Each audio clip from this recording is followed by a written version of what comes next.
Hi hello అండి. నేను వచ్చేసాను మరొక రెసిపీతో మీ ముందుకి. ఈరోజు చూపించబోయే రెసిపీ ఏంటంటే జొన్న పిండితో మనం దోశలు తయారు చేసుకుంటున్నామండి. ఇన్స్టెంట్, ఓకేనా?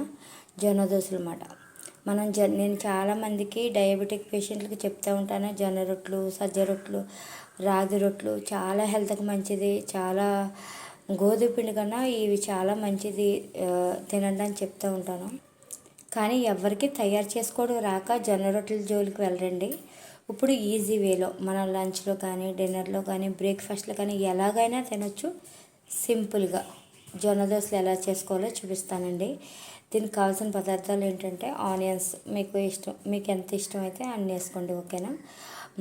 తోటకూర తీసుకున్నాను నేను. మీకు మెంతికూర ఉంటే మెంతికూర తీసుకోండి, పాలకూర ఉంటే పాలకూర తీసుకోండి, మీకు నచ్చిన లీఫీ వెజిటేబుల్ తీసుకోవచ్చు, ఓకేనా? నెక్స్ట్ ఏంటంటే ఇది జొన్నపిండి తీసుకున్నాను, 1/3 కప్ తీసుకున్నాను. నెక్స్ట్ ఇది సగ్గుబియ్యం అండి, 2 టేబుల్ స్పూన్లు నేను నానబెట్టుకున్నానండి. 2 టేబుల్ స్పూన్లు ఫుల్గా తీసుకుని నేను నానబెట్టుకున్నాను. నానబెట్టుకుంటే మనకి ఇలా బాల్స్ లాగా అవుతాయండి, చూసారా? 1 గంటన్నర ముందు మనం లేచిన వెంటనే ఒక 2 టేబుల్ స్పూన్లు వేసుకొని నానబెట్టుకుంటుంది. లేదు మీరు ఇది నానబెట్టడం మర్చిపోయారంటే దీని ప్లేస్లో గోధుమ పిండి కూడా వేసుకోవచ్చు, ఓకేనా? ఇది కూడా మీ ఆప్షనల్, ఓకేనా? మీకు ఏది అందుబాటులో ఉంటే అది వేసుకోవచ్చు, ఓకేనా? ఇప్పుడు ఈ సగ్గుబియ్యాన్ని మిక్సీ గిన్నె తీసుకొని దాంట్లో వేసుకొని మెత్తని పేస్ట్ చేసుకోవాలి. దాంతోపాటు కూడా ఇది కూడా వేసుకుంటే మనకి ఏంటంటే ఎక్కడ ఉండలు లేకుండా మిక్సీలో ఇంకా దోశల పిండిలా రెడీ అయిపోద్ది, ఓకేనా? ఇప్పుడు చూపిస్తాను. ఇదిగోండి సగ్గుబియ్యం, జొన్నపిండి 2 ఇందులో వేసుకున్నాను. దీంట్లోనే కొద్దిగా మెంతిపొడి అండి, ఎందుకంటే సగ్గుబియ్యం మనకి కరపండ్లం దుంపతో తయారవుతుంది కాబట్టి ఇన్సులిన్ చేస్తుంది. అలాంటప్పుడు ఇలా మెంతిపొడి కొద్దిగా వేసుకోవడం వల్ల ఏంటంటే మనకి నార్మల్గా ఇన్సులిన్ నార్మల్గా ఉంటుందండి, ఓకేనా? ఇప్పుడు ఇందులో వాటర్ వేసుకొని కొద్దిగా సముద్రపు ఉప్పు వేసుకున్నానండి నేను. కొద్దిగా మనకి దోశలు ఎలాగ బ్యాటర్ రెడీ చేసుకుంటామో అలా రెడీ చేసుకుంటే సరిపోతాయి, ఓకేనా? ఇదిగోండి మన పిండి ఆడేసాను నేను, ఓకేనా? ఇప్పుడు దీంట్లో కొద్దిగా జీలకర్ర వేసుకోండి. మీరు ఒకవేళ సగ్గుబియ్యం నానబెట్టకుండా గోధుమ పిండి లేకపోతే సగ్గుబియ్యాన్ని అప్పటికప్పుడు మనం పౌడర్ చేసుకుని ఇలాగ పక్కన పావుగంట పెట్టేసుకున్నాం అంటే ఇలా మిక్సీ పెట్టేసుకుని పావుగంట పెట్టేసుకుంటే మనకి సగ్గుబియ్యం నానిపోతాయండి. అప్పుడు మనకి అంటే ఒకవేళ నానబెట్టడం మర్చిపోతే చెప్తున్నాను, అలా ఇన్స్టెంట్గా కూడా చేసుకోవచ్చు, ఓకేనా? ఇలా ఒక బ్యాటర్ రెడీ అయిన తర్వాత పక్కన మూత పెట్టేసి ఒక పావుగంట పక్కన పెట్టేస్తే మనకి దోశల పిండి రెడీ అయిపోద్దండి. అంటే జొన్న రొట్టెలు జొన్న పిండితో కానీ రాగి పిండితో కానీ నేను ఎక్కువ ఎందుకు చేసి చూపిస్తున్నానంటే మీరు ఈజీగా ఉంటే చేసుకుంటారని, మీ హెల్త్కి మంచిదని. మార్పు అనేది ఎప్పుడోకప్పుడు మనలో స్టార్ట్ అవ్వాలండి. మంచి జీవన విధానాన్ని ప్రతి ఒక్కరూ అలవాటు చేసుకోవాలండి, ఓకేనా?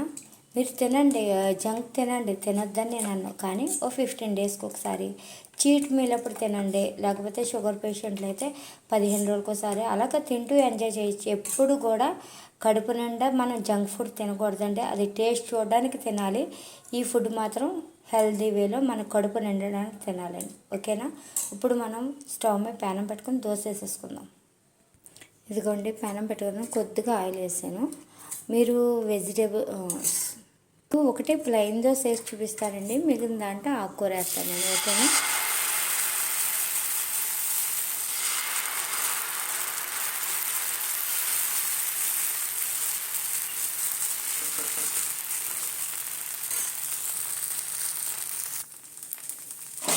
ఇదిగోండి మన దోశ చూసారా ఎంత చక్కగా వచ్చేసిందో.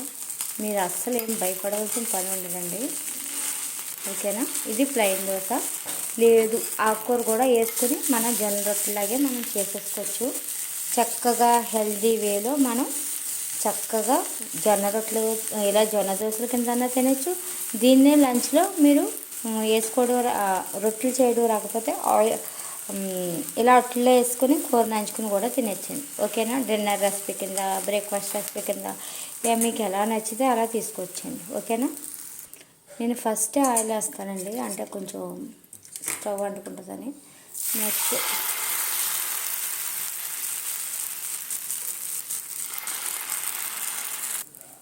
ఇదిగోండి మనకి జొన్న దోశ రెడీ అయిపోయింది. ఇలా హెల్తీ వేలో దోశలు వేసుకుని తినడం వల్ల చాలా హెల్త్ మంచిది.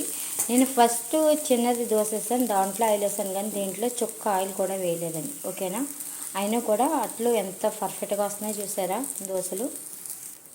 ఇదిగోండి మన జొన్న దోశ రెడీ అయిపోయింది. దీన్ని సర్వ్ చేసుకుని ఇలా ఒకటి తింటే కడుపు ఫుల్ అయిపోద్దండి. లేదు అంటే మీకు ఇంకా ఆకలిస్తే ఇంకో చిన్న దోశ వేసుకోవచ్చు. ఓకేనా, ఇదిగోండి మన జొన్న దోశ రెడీ అయిపోయింది, సగ్గుబియ్యం జొన్న దోశ. ఓకేనా, ఇలా మీరు రెండు దోశలు కూడా వేసుకుని తినొచ్చండి. ఎందుకంటే మన ఆకుకూర ఎక్కువ వేసుకున్నాం కాబట్టి క్యాలరీలు పెద్దగా రావు. మెంతిపొడి కూడా వేసుకున్నాం. ఓకేనా, దీంట్లోకి మీరు వేరుశనగపిక్కల పచ్చడి ఉంటే 1 టేబుల్ స్పూన్ వేసుకోండి. లేకపోతే దీంట్లోకి మామిడి పచ్చడి కానీ, నిమ్మకాయ పచ్చడి కానీ, దబ్బకాయ పచ్చడి కానీ చాలా టేస్ట్ ఉంటుందండి. నేను దబ్బకాయ వేసుకున్నాను. మీకు ఏది అవైలబుల్లో ఉంటే అది వేసుకోండి. ఓకేనా, ఇది లంచ్ రెసిపీ కిందే కాదు, డిన్నర్ రెసిపీ కిందే కాదు, బ్రేక్ఫాస్ట్ రెసిపీ కింద ఎలాగైనా తీసుకోవచ్చు. జొన్న రొట్టెలు మనం తినడం ముఖ్యం అంతే. జొన్న పిండితో మనం అన్నం బదులు జొన్నపిండి కానీ సజ్జపిండి కానీ వీటితో రొట్టెలు చేసుకోవడం రాదు కాబట్టి ఈజీ వేలో మీరు అందరూ చేసుకుంటారని నేను ఇలా చేసి చూపించానండి. తప్పకుండా ట్రై చేయండి. ఇలాంటి వీడియోలు మీకు ఎవరికైనా మీకు తెలిసిన వాళ్ళు డయాబెటిక్ పేషెంట్లు ఉంటే వాళ్ళకి షేర్ చేయండి. ఓకేనండి, సబ్స్క్రైబ్ కూడా చేసుకోండి. ఓకే అండి, బాయ్.